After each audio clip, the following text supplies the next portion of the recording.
Après des attaques, des insultes à cause de l'émission Bourson la politique officielle, nous vous disons aujourd'hui pourquoi nous sommes arrivés à cette situation. Tout commence avec l'émission de l'évêque Mukuna.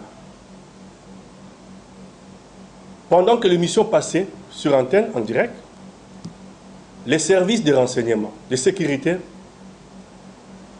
nous ont appelés pour arrêter l'émission. Ils sont descendus dans nos installations pour obtenir qu'on puisse arrêter cette émission. Nous avons résisté. Et cette émission est allée jusqu'à la fin.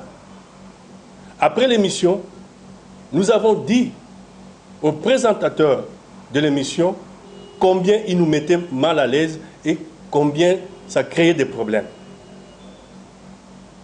Ça ne s'est pas arrêté là. Nous arrivons le 15 mai, un vendredi.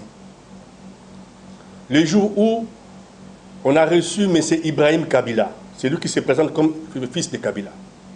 Mouzé.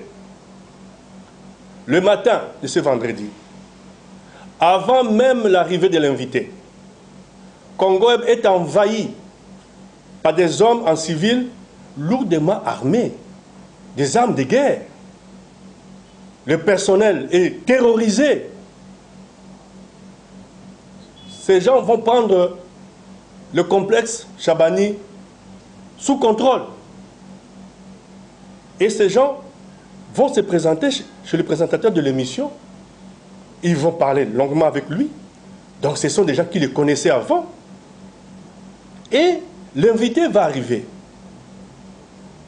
L'invité va entrer dans le plateau, ne sachant pas que dans le plateau, il y avait un homme armé, lourdement armé, en civil, qui était là pour lui. Vers la fin de l'émission, ce monsieur va sortir. Ce monsieur va donner des ordres à ces hommes qui vont se déployer maintenant hors Congo Web. Et le présentateur va descendre, continuer à parler à ce monsieur, pendant que l'invité reste au plateau. Ainsi, ils vont tous partir. Le présentateur remonte au plateau, prend l'invité, le fait descendre et le place dans sa voiture, une de ses voitures, pour qu'on le ramène chez lui. Et ces gens savaient qu'il sera, ce monsieur sera dans cette voiture-là.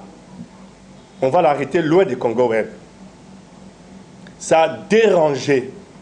Notre personnel a été traumatisé. C'est pour la première fois que nous recevons de tels cas chez nous. Quel est ce patron dans cette ville de Kinshasa ou dans ce monde au XXIe siècle d'audiovisuel, d'une télévision, peut accepter qu'un présentateur s'arrange avec des hommes armés avant l'émission et livre son invité avant l'émission? Il livre son invité avant l'émission. Ils sont là. Mais si vous êtes informé, vous allez dire à l'invité ne passe pas. C'est ça le travail des médias. Vous protégez votre invité, mais vous le recevez pour le livrer. Vous l'avez livré avant l'émission. Nos travailleurs, notre personnel, vraiment touchés. Imaginez-vous, il y a eu échange entre ces policiers, ces hommes armés et l'invité sur le plateau. Le sort de notre personnel. Ainsi, la décision est tombée que le monsieur devait discuter avec la direction générale le lundi matin avant de continuer notre programme. Curieusement, le lundi matin, l'émission commence à 11 h, mais à 10 h 30, débarquent à Congo Web des inspecteurs judiciaires. Ils viennent, nous ne savons pas pourquoi. Et à 10 h 45, le monsieur entre en triomphe accompagné par ses inspecteurs judiciaires pour filmer Congo Web avec des caméramens. Après discussion avec ces inspecteurs, ils sont partis. Ils sont partis, mais le mardi,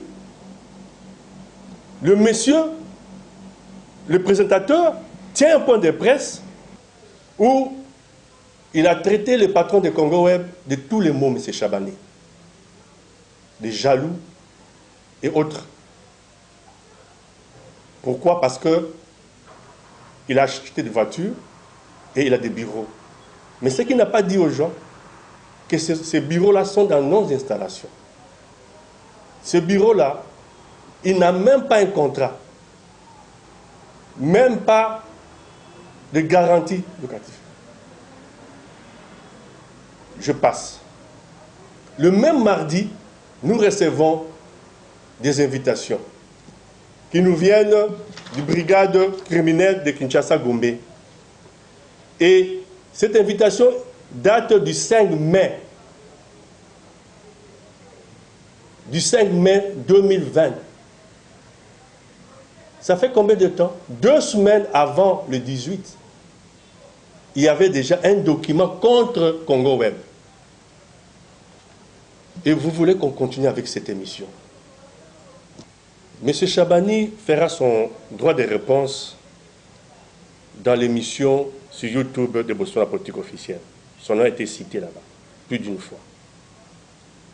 Mais ce que je voudrais dire ici, on a parlé du contrat.